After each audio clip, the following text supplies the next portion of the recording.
Election எப்படி நடக்குது அப்படின்னா, ஏடிஎம்கேக்குள்ள குழப்பம் வந்துட்டதுனால ஜானகி அணி, ஜெயலலிதா அணி அப்படின்னு சொல்லிட்டு 2 அணி எலெக்ஷன்ல போட்டி போடுறாங்க. இதுல ஜானகி அம்மையாருக்கு இரட்டை புறா சின்னத்தை தேர்தல் ஆணையம் கொடுக்குறாங்க.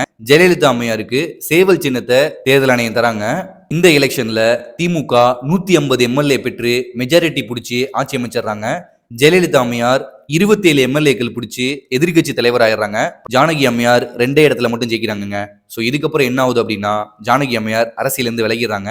இதுக்கப்புறம் எம்ஜிஆருடைய அடுத்த வாரிசு ஜெயலலிதா தான் அப்படின்னு சொல்லிட்டு மக்கள் ஏத்துக்கிறாங்க.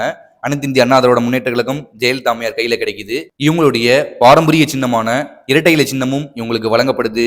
இதுக்கப்புறம் என்ன நடக்குது அப்படின்னா, 1989 மார்ச் 25ஆம் தேதி பட்ஜெட் தாக்கல் செய்யறாங்க சட்டமன்றத்துல. இப்ப ஒரு மிகப்பெரிய பிரச்சனை வந்துருதுங்க.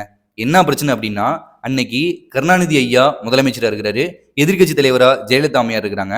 என்ன பிரச்சனை அப்படின்னா, சட்டமன்றத்துல விவாதம் நடக்கும் போது சண்டை வந்துருதுங்க. கைகலப்பு பிரச்சனை ஏற்பட்டுருது.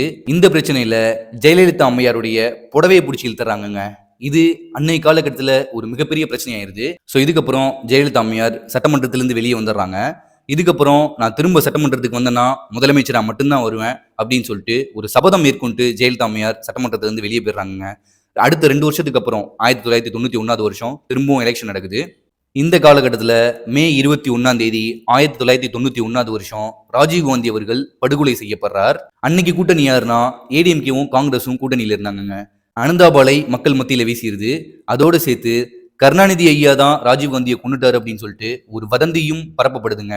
தமிழ்நாடு முழுக்க எல்லா இடத்துலயுமே கருணாநிதி ஐயா தான் ராஜீவ்காந்தியை கொண்டுட்டாரு அப்படின்னு சொல்லிட்டு ஒரு வதந்தி பரப்பப்படுது. திமுக காரங்க பிரச்சாரத்துக்கே போலங்க, இந்த எலெக்ஷன் முடிஞ்சு போச்சு அப்படின்னு சொல்லிட்டு அவங்களே டிசைட் பண்ணிட்டாங்க. பட் ஆக்சுவலா ராஜீவ்காந்தி யாரு கொண்டது அப்படின்னா ஆப்வியஸா நம்ம எல்லாருக்கும் தெரிஞ்ச விஷயம். விடுதலை புலிகளின் தலைவர் திரு பிரபாகரன் அவர்கள் தான் கொண்டிருக்காங்க அப்படிங்கிறது நம்ம எல்லாருக்கும் தெரிஞ்ச விஷயம் தான். அது எலெக்ஷன் முடிஞ்சு ரிசல்ட் வந்ததுக்கு அப்புறம் தான் தெரிய வருது. அந்த காலகட்டத்துல கருணாநிதி ஐயா தான் கொண்டுட்டாரு அப்படின்னு சொல்லிட்டு எல்லா இடத்துலயும் வதந்தியை பரப்பிட்டாங்க. இதுக்கப்புறம் என்ன நடக்குது அப்படின்னா எலெக்ஷன் நடக்குது. ஸோ இந்த எலெக்ஷன்ல வெறும் 2 தொகுதியில மட்டும்தான் டிஎம்கே ஜெயிக்கிறாங்க. 164 தொகுதியில ஏடிஎம்கே ஜெயிச்சு ஜெயலலிதா அம்மையார் முதலமைச்சர் ஆயிராங்க. காங்கிரஸ் 60 தொகுதியில ஜெயிக்கிறாங்க. 164 தொகுதியில ஏடிஎம்கே ஜெயிச்சு ஜெயலலிதா அம்மையார் மெஜாரிட்டி வாங்கி முதலமைச்சர் ஆயிராங்க. ஸோ இப்படிதான் ஜெயலலிதா அம்மையார் முதலமைச்சர் ஆனாங்க. இந்த வீடியோ உங்களுக்கு பிடிச்சிருந்துச்சுன்னா லைக் பண்ணுங்க, ஷேர் பண்ணுங்க, நம்மளுடைய சேனலை சப்ஸ்கிரைப் பண்ணுங்க. Thank you for watching this video. Have a great life.